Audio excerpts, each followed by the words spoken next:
प्रेमित्रों, जय श्री कृष्णा। मैं हूं आचार्य डॉक्टर विष्णु कुमार मिश्रा। काल निर्णय पर आपका बहुत बहुत स्वागत करता हूं। तो इस वीडियो पर खास तौर से जानेंगे कि दूसरी संतान का विचार, तीसरी संतान का विचार या चौथी संतान का विचार किस भाव से किया जाता है, कैसे किया जाता है। संतान के रूप में बेटा होगा या कि बेटी होगी, कि जो भी दूसरी या तीसरी संतान होगी वो कब होगी।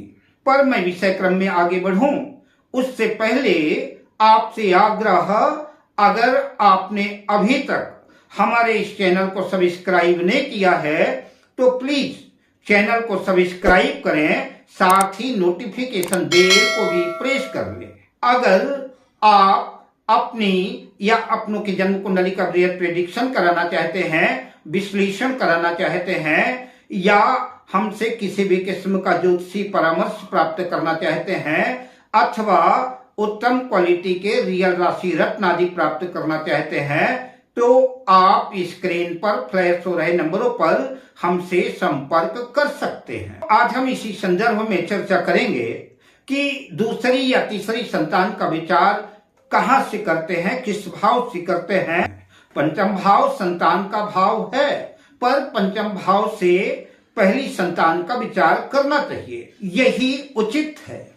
इसके बाद जो दूसरी संतान, तीसरी या चौथी संतान आदि देखेंगे, उसका विचार जन्म पत्रिका के अन्य भावों से किया जाना चाहिए। जैसे लग्न से तीसरे भाव से हम भाई बहन का विचार करते हैं, तो जिस तरह से हम लग्न से तीसरे भाव से भाई बहन का विचार करते हैं, ठीक उसी तरह से हम संतान का विचार कर रहे हैं कि दूसरी संतान, तीसरी संतान, चौथी संतान का विचार करेंगे तो संतान का विचार पंचम भाव से होता है।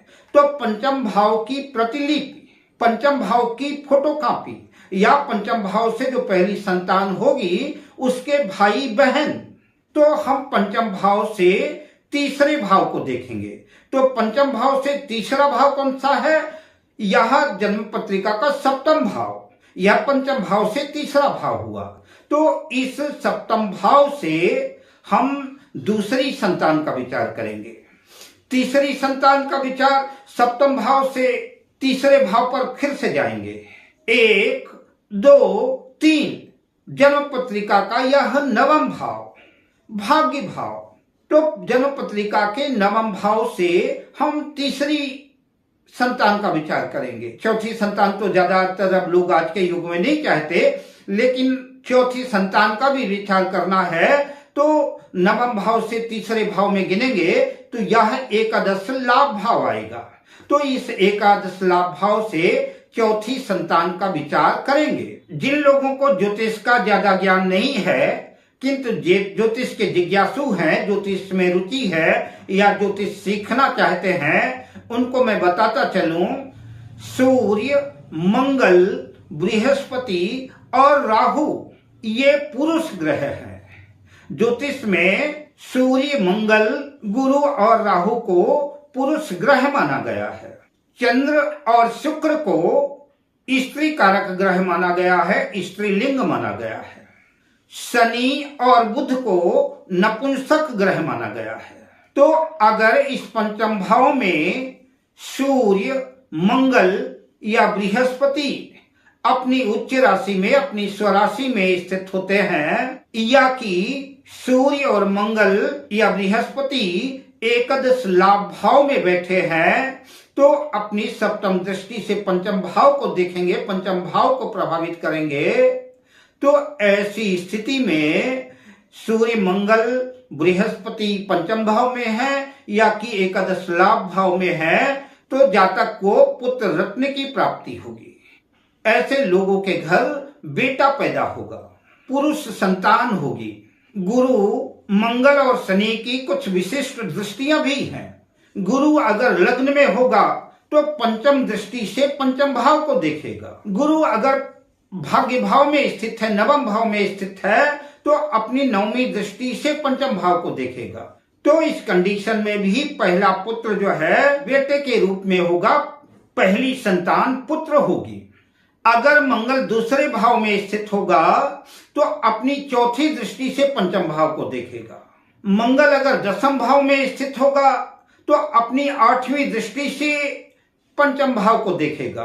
तो यदि पंचम भाव पर सूर्य, मंगल और गुरु का प्रभाव है तो पहली संतान पुत्र के रूप में प्राप्त होगी। अगर कदाचित पंचम भाव में चंद्र या शुक्र स्थित है या कि एकादश लाभ भाव में शुक्र या चंद्र स्थित है तो उनकी दृष्टि पंचम भाव पे जाएगी। तो अगर पंचम भाव पर शुक्र या चंद्र का प्रभाव है तो ऐसे जातकों को पहली संतान कन्या के रूप में, कन्या रत्न के रूप में प्राप्त होगी। और जब भी इन ग्रहों की दशा अंतर्दशा आएगी उस अंतराल में पुत्र या पुत्री संतान की प्राप्ति होगी। बात दूसरी संतान की करें तो जैसा कि आप जान ही चुके हैं कि दूसरी संतान का विचार सप्तम भाव से करेंगे। तो अगर सप्तम भाव में सूर्य, मंगल या देवगुरु बृहस्पति स्थित है तो ऐसे जातक को पुत्र प्राप्ति होगी। और अगर लग्न में यही ग्रह सूर्य, मंगल और देवगुरु बृहस्पति स्थित होते हैं तो दूसरी संतान पुत्र के रूप में होगी, क्योंकि लग्न में स्थित होकर के सूर्य, मंगल और गुरु सातवीं दृष्टि से सप्तम भाव को देखेंगे तो दूसरी संतान पुत्र के रूप में प्राप्त होगी। गुरु अगर तृतीय भाव में होंगे तो पंचम दृष्टि से सप्तम भाव को देखेंगे। देवगुरु बृहस्पति अगर एकादश लाभ भाव में स्थित होंगे तो अपनी नौवीं दृष्टि से सप्तम भाव को देखेंगे तो दूसरी संतान पुत्र के रूप में प्राप्त होगी। इसी तरह से अगर मंगल चतुर्थ भाव में स्थित है तो अपनी चौथी दृष्टि से सप्तम भाव को देखेगा।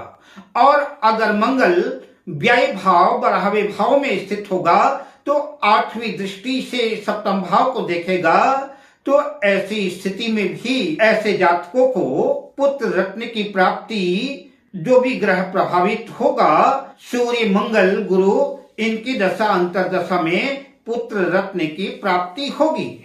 किंतु इसी सप्तम भाव में अगर शुक्र स्थित है या कि चंद्र स्थित है या कि दोनों स्थित है या कि लग्न में सूर्य और चंद्र स्थित है या कोई एक ग्रह भी स्थित है तो उनकी सातवीं दृष्टि सप्तम भाव में होगी। तो ऐसे जातकों को शुक्र या चंद्र जो भी प्रभावित होंगे उनकी दशा अंतर्दशा में कन्या रत्न की दूसरी संतान की प्राप्ति होगी। तो पहली संतान के बारे में जान लिया, दूसरी संतान का विचार जान लिया कि सप्तम भाव से किया जाएगा। अब तीसरी संतान की चर्चा करते हैं। तीसरी संतान का विचार नवम भाव से किया जाएगा। जिस जातक की जन्म पत्रिका का आप अन्वेषण कर रहे हैं उसके नवम भाव में अगर सूर्य स्थित है या कि मंगल स्थित है या कि देवगुरु बृहस्पति स्थित है तो ऐसे जातक को तीसरी संतान पुत्र के रूप में प्राप्ति होगी।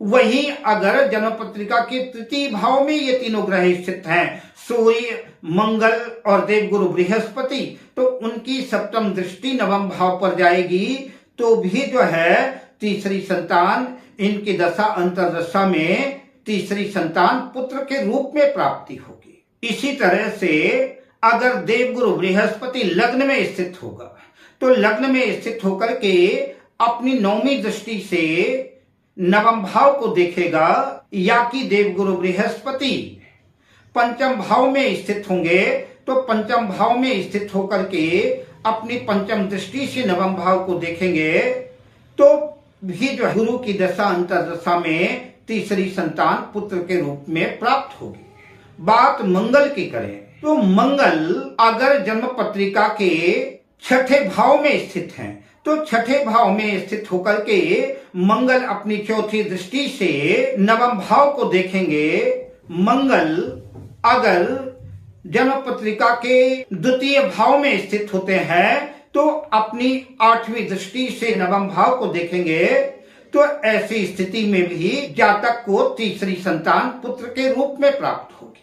अगर नवम भाव पर चंद्रमा या शुक्र स्थित है या कि तृतीय भाव पर चंद्रमा शुक्र स्थित है, क्योंकि इनकी एक ही सातवीं दृष्टि ही पड़ेगी, तो तृतीय भाव में स्थित होकर के चंद्र शुक्र नवम भाव को देखेंगे या कि नवम भाव में चंद्र और शुक्र स्थित हैं, तो चंद्र या शुक्र जो भी ग्रह होंगे इनकी दशा अंतर्दशा में ऐसे जातक को कन्या रत्न की प्राप्ति होगी। यद्यपि ज्योतिष शास्त्र महासागर है, यही ग्रह अगर शत्रु राशि में स्थित होंगे या कि शत्रु दृष्टि से देखेंगे या नीच राशि में इन्हीं भाव में स्थित होंगे या कि नीच दृष्टि से देखेंगे या कि पाप क्रूर ग्रह राहु शनि आदि का प्रभाव होगा तो संतान प्राप्त करने में मुश्किलें आएंगी, विलंब होगा और कदाचित मान लीजिए कि गर्भ ठहर भी जाए तो एवर्सन गर्भपात की स्थितियां बन सकती हैं। अतः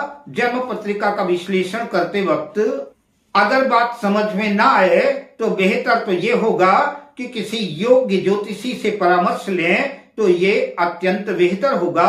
अब मैं आपसे लेता हूं विदा, मिलता हूं अगली वीडियो में शुभ कामनाओं के साथ। जय श्री कृष्ण।